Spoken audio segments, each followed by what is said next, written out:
ரெண்டாவது கல்யாணம் பண்ணுறதுக்கான சூழல் எங்கேருந்து ஸ்டார்ட் ஆகுது? இரண்டாவது திருமணம் படிக்காத பாமரர்கள் இருக்காங்களா, அவங்கள்ட்ட இல்லையே. நாகரிகன்னு பேசிகிட்டு இருக்கிற படித்தவன் இருக்கான் பார்த்தீங்களா, 1,00,000 ரூபா பெண்ணு சம்பளம் வாங்குறா, 1,00,000 ரூபா நான் சம்பளம் வாங்குறேன். இந்த பண அடிப்படையில் தான் ஒரு வாழ்க்கை விரிச்சல் ஏற்படுது. இன்றைக்கும் கிராமத்திலாம் பாருங்கள், காலையில் 6 மணிக்கு எஞ்சி வயலில் வேலைக்கு போவான், அவனும் வேலைக்கு போவான், சாயந்தரம் வருவாங்க, வீட்டில் அவங்க வேலையை பார்ப்பாங்க, பிள்ளைகள் வளர்ப்பாங்க, பிள்ளைங்க பள்ளிக்கூடம் போயிட்டு வரும். எந்த கருத்து வேறுபாடு இல்லாமல் கடைசி வரையுமே 60 வருஷம் 70 வருஷம் வாழ்ந்தவங்களாம் இருக்கிறானே. அவங்களுக்கு அந்த கருத்து வேறுபாடு இல்லையே. குடும்பத்தில் சின்ன சின்ன சண்டைகள் வரும், சச்சரவுகள் வரும், பிரச்சனை. இங்கே எதுக்கு அடுத்தாலும் கோர்ட்டுன்னு போயிருக்குல்ல.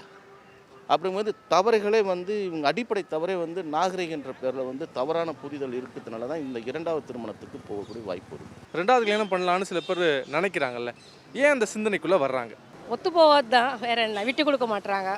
இப்போ பொம்பளைங்க ரொம்ப முன்னேறிட்டாங்க, படிக்கிறாங்க, கையில் பணம் வந்துடுச்சு, அதனால் அப்படி ஆகிட்டாங்க. அவங்க என் இஷ்டன்ற மாதிரி இருக்காங்க. நாங்களாம் அப்படிலாம் இல்லை. ஆனால் ஆண்களுமே டிவோர்ஸ் பண்ணுறாங்கல்ல, அதுக்கு என்ன காரணமாக இருக்கும்? அவங்களுக்கு பிடிக்கலையா, இல்லை வேறு எதுனா பழக்கமாயிடுச்சோ, அப்படி எதுனா இருக்கலாம். அப்படி தான் இருக்கும். வேறு என்ன, வேறு விட்டுட்டு போகிறதுக்கு என்ன இருக்குது இல்லையா? வேறு எதுனா பழக்கமாயிருக்கலாம், அதனால் கூட வேணாம் நினைப்பாங்க. அப்படி தான் இருக்கும். மேலுக்கும் சரி, நான் ஃபீமேலுக்கும் சேர்த்தே சொல்கிறேன். ஸோ எங்கே வரைக்கும் பொறுக்கலாம், எதுக்கு மேலே தாங்கக்கூடாது? ஒவ்வொருத்தருக்கோட சேச்சுரேஷன்ஸ் பாயிண்ட் நிறைய டிஃபர் ஆகும். அன்டில் அன்லெஸ் இது என்னை தூங்க விடாமல் ஒரு விஷயம் பண்ணுதுன்னும் போதே அதுலேருந்து வெளியே வந்துடுறது பெஸ்ட். அதுக்காண்டி நான் வெயிட் பண்ணணுன்றதுக்கு யாருக்காக வெயிட் பண்ணணும்? எனக்காக மட்டும்தான் நான் இருக்கணும், என் கிட்காக நான் இருக்கணும்னா என் கிட்டுக்கு எது நல்லது நான் தான் டிசைட் பண்ண முடியும். இன்னொருத்தவங்க சொல்லுவாங்க, சொசைட்டி என்ன சொல்லுன்றதுக்காகலாம் வெயிட் பண்ணிட்டு இருந்தா நாளைக்கு என் கிட்டே அதில் சஃபர் ஆவா இல்லையா? அதனால் அதை தாண்டி வெளியே வந்துடுறதுன்றது தான் பெஸ்ட். நீங்கள் சொல்லுங்கள் மேடம், என்ன காரணமாக இருக்கும் ஆண்கள் ஏன் ஒரு ரிலேஷன்ஷிப்லேருந்து வெளியில் வேணாங்கிற முடிவு எடுக்கிறாங்க? சரி, கல்யாணத்துக்கு முன்னாடி இல்லை கல்யாணம் ஆன புதுசில் எங்களுக்கு அவ்வளோ கமிட்மெண்ட்ஸ் இல்லை, நாங்கள் உங்கள் மேலே அவ்வளோ ப்ரெஷர் போட மாட்டோம். பட் ஒரு பாயிண்ட் அப்புறம் எங்களுக்கு ஒரு கமிட்மெண்ட் வருது. நாளைக்கு கிட்டுக்காக யோசிக்கணும், சொசைட்டிக்காக யோசிக்கணும், சொந்தக்காரங்க முன்னாடி நான் இப்படி இருக்கணும் அப்படி இருக்கணும் போது உங்கள் மேலே ப்ரெஷர் போடும் போதோ இல்லை இது பண்ணும் போதோ ஆட்டோமேட்டிக்காக உங்களுக்கு எனக்கும் டிஸ்டன்ஸ் மெயின்டைன் ஆக தான் செய்யும். ஸோ அப்படி மெயின்டைன் ஆக அட் ஒன் பாயிண்டில் அது என்ன ஆகுது, இல்லை இந்த ரிலேஷன்ஷிப்லேருந்து வெளியே போயிடலாம் அப்படின்னு தாட் வரும் மென்னுக்கு. ஃபஸ்ட்டு ஒருத்தங்களை கல்யாணம் பண்ணிவிட்டு அவங்கள டிவோர்ஸ் பண்ணிவிட்டு திருப்பி அவங்களே கூட சில பேர் கல்யாணம் பண்ணிக்கிறாங்கல்ல, அது எப்படி பார்க்குறீங்க? அது ஒர்க் ஆகுமா? என்னோட மைண்ட் ஆஃப் தாட்ஸ் வேறு. ஒரு ரிலேஷன்ஷிப் என்னோட ஹஸ்பண்டே கல்யாணம் பண்ணிக்கிட்டாரு அப்படின்னும் போது நான் எவ்வளோ நாள் அவளை ஃபோர்ஸ் பண்ணி இல்லை நீ என் கூட தான் இருக்கணும்னு எவ்வளோ நாள் நான் இருக்க வைக்க முடியும்? ஒரு பாயிண்ட் வரைக்கும் இருக்க வைக்க முடியும். அதுக்கு மேலே அவருக்கு பிடிக்காம நீ இல்லை நீ என் கூட வாழ்ந்து தான் ஆகணும்னு சொன்னால் அதில் என்ன இருக்க போகுது? Let him go and happy wherever you want. என்ன unless என்ன மென்டலி அப்யூஸ் பண்ணாத வரைக்கும் நீ ஓகே பிடிக்கலையா ஸ்மூத்தாக பேசி பிரிஞ்சுட்டு போயிட்டே இருந்துடலாம், அவ்வளோதான். இந்த இரண்டாம் கல்யாணம் அப்படிங்கிறது அதிகமாகிட்டு இருக்கு. மக்கள் அதை நார்மலைஸ் பண்ண ஆரம்பிச்சிட்டாங்க. சரியப்பா, 2 கல்யாணம் பண்ணுறது தப்பு இல்லை அப்படிங்கிற மாதிரி பேச ஆரம்பிச்சிருக்கிறாங்க. நீங்கள் எப்படி பார்க்குறீங்க? இரண்டாவது கல்யாணங்கிறது ஒருத்தனுக்கு ஒருத்தி அப்படின்னு தான் வாக்கே. இப்போ இந்த காலத்தில் இந்த பொண்ணுங்கள்லாம் நிறைய படிச்சிடுறதுனால நிறைய சம்பாதிக்கிறாங்க. நிறையா சம்பாதிக்கிறதுனால தான் காலில் தானே நின்றுக்கலாம் அப்படிங்கிற ஒரு எண்ணம் இருக்கிறதுனால அவங்க என்ன பண்ணுறாங்கன்னா, அண்டர்ஸ்டாண்டிங் இருக்கிறதில்ல. அதனால் ஹஸ்பண்டை விட்டுட்டு இன்னொரு கல்யாணத்துக்குன்னு போகிறாங்க. இல்லை தனியாகவே தான் வாழ்ந்துக்கலாம் அப்படின்னு நினைக்கிறாங்க. ஆக்சுவலாக அது கிடையாது. ஒருத்தனுக்கு ஒருத்தி அப்படின்னு இருந்தால் தான். அந்த காலத்துலலாம் எப்படின்னா, கல்லானாலும் கணவன் புல்லானாலும் புருஷன்னு தான் கணவனை எப்படியோ அதை அட்ஜஸ்ட் பண்ணிட்டு பெண்ணுங்கள்லாம் இருந்தாங்க. இந்த காலத்தில் பெண்கள்லாம் தான் காலிலே நிற்கலாங்கிற எண்ணத்தினால ஹஸ்பண்டை விட்டுட்டு ஹஸ்பண்டோட அண்டர்ஸ்டாண்டிங் இருக்கிறதில்ல. ஏன்னா தாங்கிற திமிர் இருக்குது. திமிர் மாத்திரம் இல்லை, பெண்களுக்கு என்னதான் இருந்தாலும் இந்த காலத்தில் பெண் சமுதாயம்னு இருக்கிறதுனால, பெண்களும் ஈக்குவல் ரைட்ஸ் இருக்கிறதுனால அதுக்குன்னு அடங்கி போகணும்னு அவசியம் இல்லை. அடங்கி இடத்துல அடங்கி போகணும், போக வேண்டாத இடத்துல போக வேண்டிய அவசியம் இல்லை. ஆனால் ஒருத்தனுக்கு ஒருத்திங்கிறது தான் சரியான இது.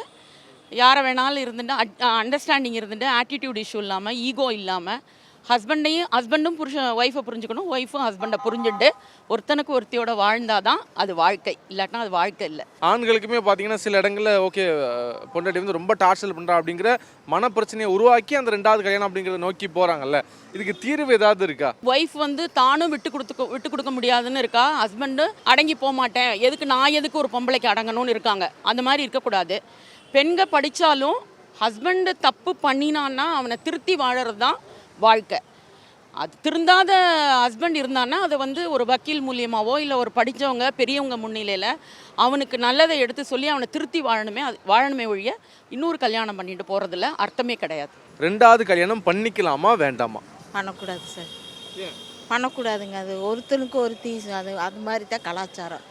நம்ம தமிழ்நாட்டு கலாச்சாரப்படி ஒருத்தனுக்கு ஒருத்தி 2வது கல்யாணம் வேண்டாம். சில வீட்டில் பார்த்தீங்கன்னா கணவர்கள் குடிச்சிட்டு மனைவி அடிப்பாங்க, சந்தேகப்படுவாங்க, இந்த மாதிரி ஃபிசிக்கலாக நிறைய அப்யூஸ் அவங்களுக்கு நடக்கும்ல.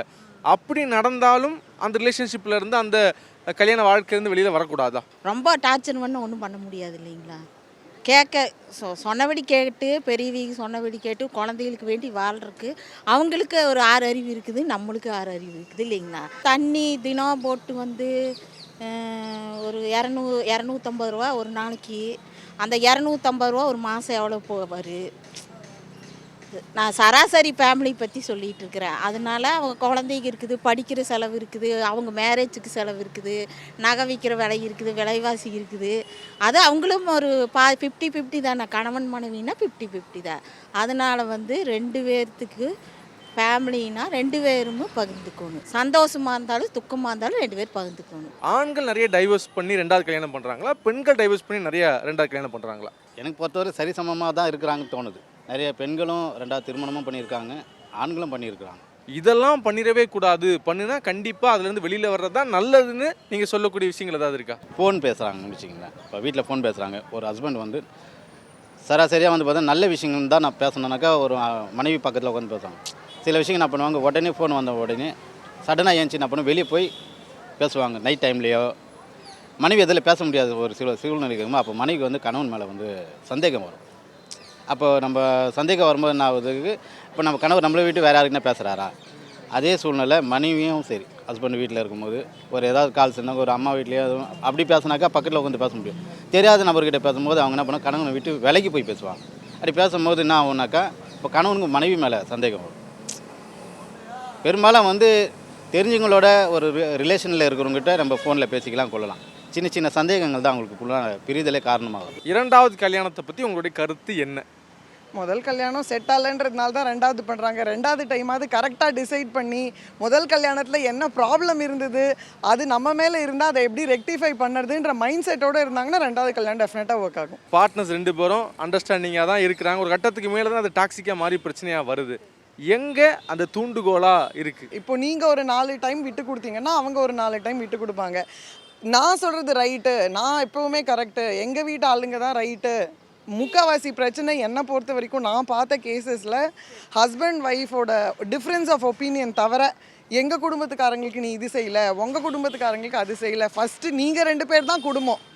உங்களுக்கு பிறக்கிற குழந்தைங்க நீங்கள் 4 பேர் குடும்பம். உங்கள் 4 பேரை நீங்கள் ஃபஸ்ட்டு ப்ரையாரிட்டி அப்படின்னு நீங்கள் நினச்சிங்கனாலே பாதி பிரச்சனை வராது. இதுக்கு மேலே இந்த ரிலேஷன்ஷிப்பில் இருந்தால் ஓகே, அவங்களே தன்னை வருத்திக்கிற மாதிரி ஒரு சூழல் ஏற்படும்ல. ஸோ எந்த இடத்துல அதை பிரேக் பண்ணிவிட்டு இது வேண்டான்னு வெளியில் வரலாம்? ஆப்வியஸ்லி எனக்கு தெரிஞ்சு வெர்பல் அப்யூஸ், ஃபிசிக்கல் அப்யூஸ் நம்ம எல்லா இடத்துலையும் கேள்விப்பட்டிருக்கோம், சொந்தக்காரங்கிட்ட கேள்விப்பட்டிருக்கோம், எல்லார் வீட்லேயும் தான் நடந்து தான் இருக்குது. பட் அதுலேயும் ஒரு லிமிட்டை தாண்டி ப்ராப்ளி எனக்கு தெரிஞ்சு முன்னாடி ஜென்ரேஷன்லாம் பசங்களுக்கோசரம் அட்ஜஸ்ட் பண்ணிவிட்டு அதே ஒரு ரிலேஷன்ஷிப்பில் இருந்துட்டாங்க. திஸ் ஜென்ரேஷன் ப்ராப்ளி அதை வந்து தெரிஞ்சு over exposure to western culture, அதாவது ஈஸியாக பிரேக் பண்ணிவிட்டு நெக்ஸ்ட் இதுக்கு மூவ் ஆன் ஆகலான்றது ஒரு அது ப்ராப்ளி ஒரு ஃபேஷனாக கூட இருக்கலாம். ஈஸியாக பிரேக்கப் ஆகிட்டு மூவ் ஆன் ஆகிறது ப்ராப்ளி இந்த ட்ரெண்ட் இல்லை. இங்கே இருந்தால் ஆபத்து அப்படின்னு விலகி போகணும் அப்படின்னா அது எது லிமிட்டு? 2 தரப்பினரும் ஒய்ஃபாக இருக்கட்டும் ஹஸ்பண்டாக இருக்கட்டும் ஃபஸ்ட்டு கம்யூனிகேட் பண்ணணும். இல்லைங்க எனக்கு இது பண்ணுறது நீங்கள் பிடிக்கலங்க, இந்த இது என்னை ஹர்ட் பண்ணுது அப்படின்னு யாருக்கு பிரச்சனை இருக்கோ அவங்க முதல்ல பேசணும். அதே மாதிரி ஃபஸ்ட்டு டைம் ஒரு தப்பு நடக்கும்போதே இல்லைங்க எனக்கு இது சரியாக படலைங்க, இதெல்லாம் ரீசன்னு பொறுமையாக பேசணும். ஓ என் பொண்டாட்டி இப்படி சொல்கிறாளா, என் ஹஸ்பண்ட் இப்படி சொல்கிறாங்களா, சரி ஓகே அவங்க சொல்கிறதுல ஏதோ கருத்து இருக்கும் அப்படிங்கிறத நினைக்கணும். நான் வந்து ஹஸ்பண்ட் வந்து ஒய்ஃபு தான் ஃபஸ்ட்டுன்னு நினைக்கணும், ஒய்ஃப் ஹஸ்பண்ட் தான் ஃபஸ்ட்டுன்னு நினைக்கணும். அந்த மாதிரி இருந்தால் எந்த பிரச்சனையுமே வராது. ஒருவேளை அந்த ஃபிசிக்கல் அப்யூஸ் அப்படிங்கிறது கண்ட்ரோல் பண்ண முடியல அப்படின்னா அந்த ரிலேஷன்ஷிப்லேருந்து வெளியில் வரலாமா? 100% ஒரு நாள் கூட physical abuse, physical violence, verbal abuse tolerate பண்ணக்கூடாது சார். அது வந்து எங்கே அன்பு இருக்கோ அங்கே எதுவுமே வராது. உங்களை மட்டமாக பேசுகிறாங்க, ஏளனமாக பேசுகிறாங்க, அடிக்கிறாங்க அப்படின்னா உங்கள் மேலே அன்பு இருக்கிறவங்க யாருமே இதை செய்ய மாட்டாங்க. நம்ம 80 வருஷம் ஒரு மனைவியாக ஒரு அம்மாவாக வாழ்ந்துட்டு நம்ம செத்து போனால் கூட 2 மணி நேரம் அழுதுட்டு நம்மளை தூக்கி போட்டுட்டு அடுத்த நாள் என்னன்னு வேலை பார்க்க போயிடுவாங்க. அந்த மாதிரி இருக்கிற உலகத்தில் அவங்களுக்காக நான் என் வாழ்க்கையை அர்ப்பணிக்கிறதுங்கிறது இன்றைய தேதியில் அப்சல்யூட் வேஸ்ட். நீங்கள் வந்து உங்களோட சுயமரியாதையோ உங்களோட செல்ஃப் ரெஸ்பெக்டும் உங்களோட செல்ஃப் எஸ்டீமையும் யாருக்காகவும் எந்த பாயிண்ட் இன் டைமில் நீங்கள் பெற்ற குழந்தையாக இருக்கட்டும், உங்களை பெற்ற அம்மாவாக இருக்கட்டும், உங்களுக்கு வந்த மாமியார் இன்லாஸாக இருக்கட்டும், அவங்களுக்காக நீங்கள் எப்பயுமே விடக்கூடாது. செய்திகளை உடனுக்குடனும் துல்லியமாகவும் தெரிந்து கொள்ள சப்ஸ்கிரைப் பண்ணுங்க.